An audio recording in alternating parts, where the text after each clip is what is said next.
शादी समारोह से लौटता हुआ परिवार जब अपने घर के भीतर दाखिल होने के लिए दरवाजे को खटखटाता है तो अंदर से कोई आवाज नहीं आती।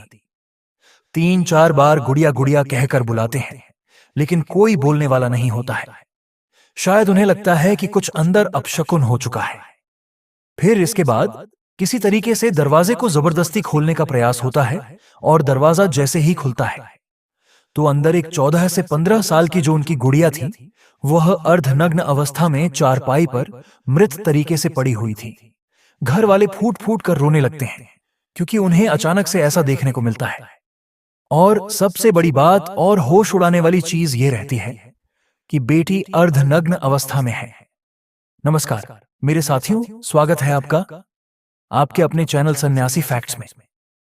दोस्तों, आज हम कानपुर के शिवराजपुर की एक ऐसी कहानी के बारे में बात करेंगे जो है सच्ची, लेकिन आप सभी के होश और कान खड़े कर देगी। दरअसल शिवराजपुर में एक मोहल्ला है, वहां पर एक लड़की है, 14 से 15 साल की है, जिसका प्रेम संबंध एक लड़के के साथ है। लड़का तकरीबन 20 से 25 किलोमीटर की दूरी का है। कुछ दिनों तक इन सब का प्रेम प्रसंग चलता रहता है। छोटी सी बच्ची है, यानी समझ लीजिए 14 से 15 साल की उम्र है। लेकिन एक दिन अचानक से ऐसा होता है कि बच्ची का पूरा परिवार किसी शादी समारोह में शामिल होने के लिए जाता है। तकरीबन 8 से 9 बज रहे थे और बच्ची जो है वो फोन करके अपने प्रेमी को घर पे बुलाती है। यानी जो यह लड़की है वो कहती है कि आज कोई नहीं है, घर पर आ जाओ और यहीं मुलाकात करते हैं। जो दोस्त है उसका, यानी प्रेमी जो है, वह अपने दोस्त को फोन करता है। शुरुआत में घबराता है कि घर पर कैसे जाऊं। इसके बाद उसके दोस्त से उसकी बातचीत होती है और उसका दोस्त कहता है कि यह तो बड़ी अच्छी बात है कि तुम्हें तुम्हारी प्रेमिका मिलने के लिए बुला रही है और वो भी अपने घर पे। फिर पूछता है उसका दोस्त कि आखिर मिलने के लिए क्यों बुलाया, पूरी बात मुझे बताओ। जो दोस्त है उसका जो प्रेमिका है उसका नाम कुलदीप है। तो कुलदीप कहता है कि कह रही है कि उसके परिवार का कोई भी सदस्य घर पर नहीं है, एक छोटी सी बच्ची है, बस उसकी भतीजी है और मुझे डर लग रहा है कि कहीं मैं पकड़ा ना जाऊं उसके घर पर। तो दोस्त कहता है कि नहीं, अगर शादी समारोह में गए हैं और वह बुला रही है तो बहुत अच्छी बात है, लेकिन याद रखना अपने साथ में कुछ ऐसी दवाएं भी लेकर जाओ। और दोस्त से वो पूछता है कैसी दवाएं। तो वो सेक्सुअल कुछ दवाओं के बारे में जिक्र करता है और उसे बताता है कि शक्तिवर्धक जो गोलियां हैं वह भी ले लो, कुछ किट्स ले लो, यह जरूरी है अगर अपने घर पर बुला रही है तो। उसके बाद वह दौड़ा भागा मेडिकल स्टोर पर जाता है, वहां से कुछ शक्तिवर्धक गोलियां लेता है, कुछ खा भी लेता है और उसके बाद जैसे तैसे पहुंचता है।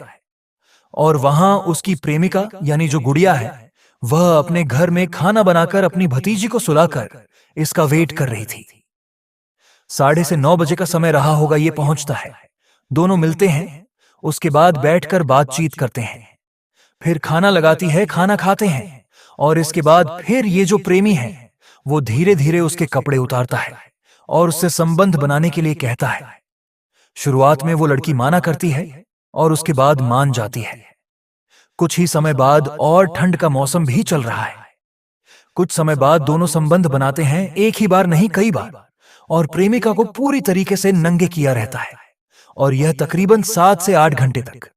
वैसे फिलहाल ठंड का समय भी है और 14 से 15 साल की वह लड़की है, उसे ठंड लगने लगती है, शरीर उसका धीरे धीरे अकड़ने लगता है। और फिर जो प्रेमी कुलदीप है वह धीरे धीरे यह सोचता है कि कुछ इसको हो गया।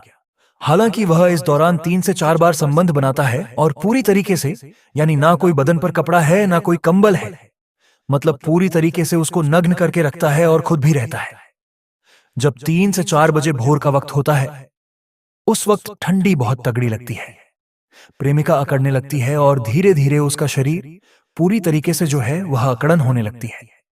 शुरुआत में यह सोचता है कि ऐसे ही होगा, लेकिन बाद में जब इसे डर लगता है तो यह अलाव जलाता है, आग जलाता है और तपाने की कोशिश करता है।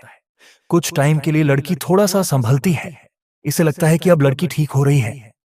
इसके बाद फिर यह सोचता है एक बार और संबंध बनाने के लिए, लेकिन उसके बाद फिर ऐसी अकड़न उसको होती है कि वह अचानक से चारपाई पर गिर जाती है।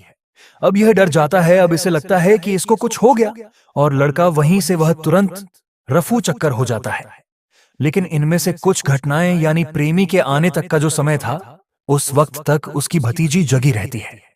छोटी बच्ची, उसने यह सब घटनाएं देखी थी। अब जब सुबह होती है तब परिवार वाले शादी समारोह से घर आते हैं। गुड़िया गुड़िया कहकर दरवाजे के बाहर से चिल्लाते हैं, लेकिन अंदर से कोई आवाज नहीं आती। अंत में उन्हें जबरन दरवाजा तोड़ना पड़ता है और दरवाजा तोड़कर अंदर जब जाते हैं तब देखते हैं कि उनकी बेटी चारपाई पर अर्धनग्न अवस्था में पड़ी हुई है। शुरुआत में डर जाते हैं, फिर रोना धोना शुरू होता है और उसके बाद उसके शरीर पर कुछ कपड़े पहनाए जाते हैं और उसको फिर भाग दौड़कर जल्दी से हॉस्पिटल ले जाया जाता है। हॉस्पिटल जाते ही डॉक्टर देखते हैं और स्थिति भांपकर तुरंत बोल देते हैं कि अब यह दुनिया में नहीं है, मृत हो चुकी है। उसके बाद पुलिस वालों को सूचना दी जाती है और वो जो छोटी सी भतीजी रहती है, प्रेमिका की यानी उस गुड़िया की, वह बताती है कि कल कोई आया था, रात में कोई लड़का था। इसके बाद पुलिस को शक हो जाता है वह मौके वारदात जो जहां पर घटना घटी थी, जहां पर दोनों मिले थे, उसी कमरे में जाती है और देखती है कि वहां पर कुछ शक्तिवर्धक गोलियों के पैकेट्स हैं, कुछ ऐसे किट्स हैं जो संबंध बनाने के दौरान उन्होंने यूज किए होंगे। वो किट्स देखकर पुलिस को पूरा कंफर्म हो जाता है तकरीबन कि घटना क्या रही होगी। इसके बाद पोस्टमार्टम के लिए बॉडी को भेजा जाता है। वहां पर पता चलता है कि मौत आखिर किस वजह से हुई है। फिर पुलिस वाले पता करते हैं कि आखिर कौन वह शख्स था।